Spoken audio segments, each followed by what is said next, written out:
তিন বন্ধু মজা করতে ইউরোপে যায়, কিন্তু একটি অদ্ভুত হোস্টেলে পৌঁছানোর পর তাদের ছুটি বদলে যায় এক ভয়ঙ্কর রূপে। হোস্টেলের আড়ালে লুকানো আছে ধনীদের জন্য একটি নিষ্ঠুর খেলা, যেখানে থেকে কেউ বেঁচে ফিরে আসে না। বন্ধুরা ধীরে ধীরে বোঝে তাদের কৌতূহলই তৈরি করেছে এক ভয়ানক ফাঁদ। তারা কি বেঁচে ফিরতে পারবে, সেটাই দেখব আজকের এই মুভিটিতে। গল্পের শুরুতেই আমরা দেখি দুইজন কলেজ স্টুডেন্টকে। একজনের নাম প্যাকসন, আরেকজনের নাম জোশ। মূলত এরা দুজন ইউরোপে ঘুরতে এসেছে। সেখানেই এদের সঙ্গে হঠাৎ দেখা হয়ে যায় এদের সবচেয়ে ভালো বন্ধু অলির সাথে। এরপর তিনজন একসাথে অ্যামস্টারডাম ঘুরে ফিরে আসছিল। ফেরার সময় অনেক রাত হয়ে যায়। তারা দেখে থাকার জায়গার দরজা বন্ধ, আর কেউ খুলছেও না। বাধ্য হয়ে বাইরে দাঁড়িয়ে থাকতে হয়। ঠিক তখনই পাশের একটি বিল্ডিং থেকে অ্যালেক্স নামের এক ছেলে তাদের তিনজনকে নিজের ফ্ল্যাটে থাকতে রাখে। উপায় না পেয়ে তারা অ্যালেক্সের সাথেই চলে যায়। অ্যালেক্স তখন তাদের বলে এই এলাকাতেই নাকি একটি হোস্টেল আছে, যেখানে থাকে অনেক সুন্দর সুন্দর মেয়ে। অ্যালেক্সের কথা শুনে তারা পরের দিনই স্লোভাকিয়া যাওয়ার ট্রেনে উঠে পড়ে। ট্রেনে উঠেই তাদের পরিচয় হয় এক বিজনেসম্যানের সাথে। খেয়াল করে তারা দেখে লোকটা যখন খাবার খাচ্ছিল তার হাত অস্বাভাবিকভাবে কাঁপছিল। এই বিষয়টা তাদের কাছে খুবই অদ্ভুত লাগে। ট্রেনে বসে সবাই কথা বলতে থাকে। কথা বলার মাঝেই হঠাৎ ওই লোকটা জোশের পায়ের ওপর নিজের হাত রেখে দেয়। এতে জোশ ভীষণ রেগে যায়। সে জোরে চিৎকার করে উঠে সেখান থেকে চলে যায়। কিছুক্ষণ পরেই ট্রেন এসে পৌঁছায় স্লোভাকিয়া। স্টেশনে নেমে তারা দেখে তিনজন ছাড়া আর কেউ নেই। পুরো স্টেশন একদম ফাঁকা, শুনশান। এরপর তারা সেই হোস্টেলে যায় যেখানে আসার জন্য তারা এত দূর থেকে এসেছে। হোস্টেলে ঢুকেই তারা দেখে চারদিকে শুধু মেয়েই মেয়ে। এটা দেখে তারা ভীষণ খুশি হয়ে যায়। পরে তারা নিজেদের রুমে যায়। সেখানে পরিচয় হয় দুই মেয়ের সাথে, নাতালিয়া আর স্ভেতলানা। এই দুই মেয়ে তাদের স্পাতে যাওয়ার জন্য ইনভাইট করে। তিনজনই রাজি হয়ে যায় এবং তাদের পেছন পেছন স্পাতে রওনা দেয়। কিন্তু স্পাতে না নিয়ে মেয়েরা আসলে তাদের নিয়ে যায় একটি ডান্সিং ক্লাবে। ক্লাবে ঢোকার পর সবাই নিজের মতো করে এনজয় করতে শুরু করে। কিছু সময় পর জোশ ফ্রেশ হওয়ার জন্য ক্লাব থেকে বাইরে বের হয়। ঠিক তখনই ওই এলাকার কিছু ক্রিমিনাল টাইপের ছেলে জোশকে ঘিরে ধরে, ভয় দেখিয়ে তার কাছ থেকে টাকা চাইতে থাকে। ঠিক সেই মুহূর্তে ট্রেনে দেখা সেই বিজনেসম্যান সেখানে এসে ওই ছেলেদের দিকে কিছু টাকা ছুড়ে দেয়।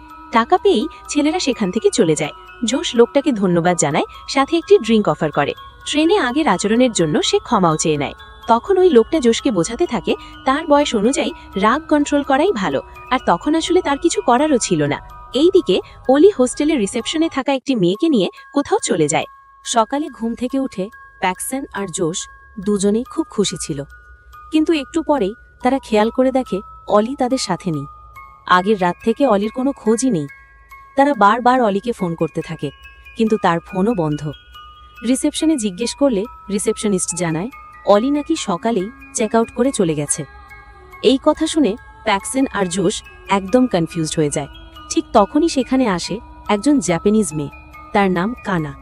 সে তার ফোনে অলির সাথে নিজের এক বন্ধুর ছবি দেখায়। কানার বন্ধুর নাম ছিল ইউকি। কিন্তু সমস্যা হলো ইউকিও এখন নিখোঁজ। কিছুক্ষণ পরেই অলির নাম্বার থেকেই প্যাকসনদের ফোনে একটি ছবি আসে। ছবিটার সাথে লেখা ছিল আমি নিরাপদে বাড়ি পৌঁছে গেছি। কিন্তু বাস্তবতা ছিল একদম উল্টো। সত্যিটা ছিল ভয়ঙ্কর। অলির মাথা তার শরীর থেকে আলাদা করে ফেলা হয়েছে, আর একই সময় কানার বন্ধু ইউকিকে ভয়ঙ্করভাবে টর্চার করছিল। অন্যদিকে প্যাকসন আর জোশ যখন কানার সাথে হোস্টেল ছেড়ে যাওয়ার প্ল্যান করছে, এই সময় জোশের মাথা এমনিতেই পুরো নষ্ট হয়ে গেছে। সে আর কিছুই ঠিকভাবে ভাবতে পারছিল না। কিন্তু প্যাকসন এখনও এনজয় করতে চাচ্ছিল। সে জোশকে বোঝায়। শেষমেশ জোশও ক্লাবে যেতে রাজি হয়ে যায়। তাদের মদের মধ্যে কিছু একটা মিশিয়ে দেয়। এর কিছুক্ষণের মধ্যেই জোশের শরীর খারাপ হতে শুরু করে। সে ক্লাব ছেড়ে হোস্টেলে ফিরে আসে। রুমে ঢোকার সাথেই জোশ অচেতন হয়ে পড়ে। অন্যদিকে প্যাকসনের অবস্থাও ভালো ছিল না। সে ভুল করে ওয়াশরুমের বদলে একটা স্টোর রুমে ঢুকে পড়ে। ঢোকার পর দরজাটা হঠাৎ করেই লক হয়ে যায়, আর প্যাকসন ভেতরে আটকা পড়ে। কিছুক্ষণ পর প্যাকসনের জ্ঞান ফিরলে সে বুঝতে পারে তাকে একটি রুমে এনে একটি স্টুলের সাথে বেঁধে রাখা হয়েছে। চারপাশে নানা রকম যন্ত্রপাতি আর অস্ত্র। ঠিক তখনই সেখানে একজন লোক আসে। তারপর হাতে থাকা একটি ড্রিল মেশিন দিয়ে প্যাকসনের বুকের ওপর দুটি গর্ত করে দেয়। এইখানেই জানা যায় এই লোকটা আর কেউ নয়, ট্রেনে দেখা সেই বিজনেসম্যানই। সে প্যাকসনকে জানায় ছোটবেলা থেকেই তার ইচ্ছে ছিল একজন সার্জন হওয়ার, কিন্তু তার হাত সব সময় কাঁপত। এই কারণেই সে কখনোই নিজের স্বপ্ন পূরণ করতে পারেনি। প্যাকসন কান্নাকাটি করে তাকে ছেড়ে দেওয়ার অনুরোধ করতে থাকে, কিন্তু লোকটার একটুও দয়া ছিল না। সে প্রথমে প্যাক্সেনের পায়ের পেছনের দিক কেটে দেয়, তারপর সামনে থাকা আরেকটি রুমের দরজা খুলে দেয়, আর যে দড়ি দিয়ে প্যাক্সেনকে বেঁধে রাখা ছিল সেটাও খুলে দেয়। এরপর ঠান্ডা মাথায় বলে, এখন তুমি ফ্রি, চাইলে খুশি মনে এখান থেকে চলে যেতে পারো। কিন্তু পায়ের পেছন কাটা থাকার কারণে প্যাক্সেন দৌড়তে পারে না। সে হামাগুড়ি দিয়ে পালানোর চেষ্টা করে। ঠিক তখনই সেই বিজনেসম্যান তার গলা কেটে তাকে মেরে ফেলে। এদিকে প্যাক্সেনের জ্ঞান ফিরতেই সে আবার নিজেকে সেই হোস্টেলেই দেখতে পায়। সে সরাসরি রিসেপশনে গিয়ে জানতে চায় আসলে কি হয়েছে, কিন্তু রিসেপশনিস্ট আগের মতোই শান্ত গলায় জানায় প্যাক্সেন নাকি আগের দিন সকালেই চেক আউট করে চলে গেছে। এই কথা শুনে প্যাক্সেন একদম হতভম্ব হয়ে যায়, কারণ সে তো কোথাও চেক আউটই করেনি। এরপর সে আবার একটা রুম ভাড়া নেয়। রুম পাওয়ার পর সে রিসেপশনিস্টকে কানার ব্যাপারে জিজ্ঞেস করে। উত্তরে রিসেপশনিস্ট জানায় কানাও নাকি সকালেই হোস্টেল ছেড়ে চলে গেছে। প্যাক্সেন নিজের রুমে ফিরে আসে। রুমে ঢুকতেই সে দেখে আবার সেই দুই মেয়ে নাতালিয়া আর স্ভেতলানা তাকে স্পাতে যাওয়ার জন্য ইনভাইট করছে। এই সব কিছু দেখে প্যাক্সেনের ভীষণ অস্বস্তি লাগতে থাকে। সে জোশকে ফোন করার চেষ্টা করে, কিন্তু ফোনটা এখনও বন্ধই থাকে। কিছুই আর ঠিকঠাক মিল ছিল না। এরপর প্যাক্সেন সরাসরি পুলিশ স্টেশনে গিয়ে রিপোর্ট করার চেষ্টা করে, কিন্তু পুলিশও তাকে কোনো রকম সাহায্য করে না। উল্টো তারা পুরো বিষয়টাকে হালকাভাবে নেয়।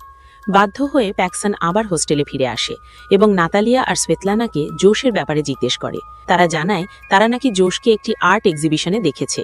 এরপর নাতালিয়া প্যাক্সেনকে সেখানে নিয়ে যাওয়ার কথা বলে। নাতালিয়া তাকে নিয়ে যায় একটি পুরনো ফ্যাক্টরিতে। ভেতরে ঢুকেই প্যাক্সেন দেখে সেখানে অনেক ধনী লোক আর তাদের সাথে অনেক সিকিউরিটি গার্ড দাঁড়িয়ে আছে। ভেতরে যাওয়ার পর প্যাক্সেনের চোখের সামনে যে দৃশ্যটা আসে সেটা ছিল ভয়ঙ্কর। সে দেখে তার বন্ধু জোশকে ভীষণ নির্মমভাবে কেটে ফেটে রাখা হয়েছে। প্যাক্সেন কিছু বোঝার আগেই সিকিউরিটি গার্ডরা তাকে ধরে ফেলে এবং জোর করে ভেতরে নিয়ে যায়। চারদিকে তাকিয়ে প্যাক্সেন বুঝতে পারে এই জায়গায় আরও অনেক মানুষকে টর্চার করা হচ্ছে। চারপাশ থেকে শুধু চিৎকার আর কান্নার শব্দ ভেসে আসছিল।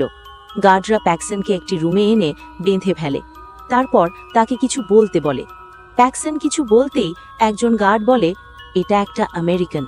এরপর একজন লোক প্যাক্সেনকে টর্চার করা শুরু করে। সে একটি চেইন স দিয়ে প্যাক্সেনের হাত কাটার চেষ্টা করে।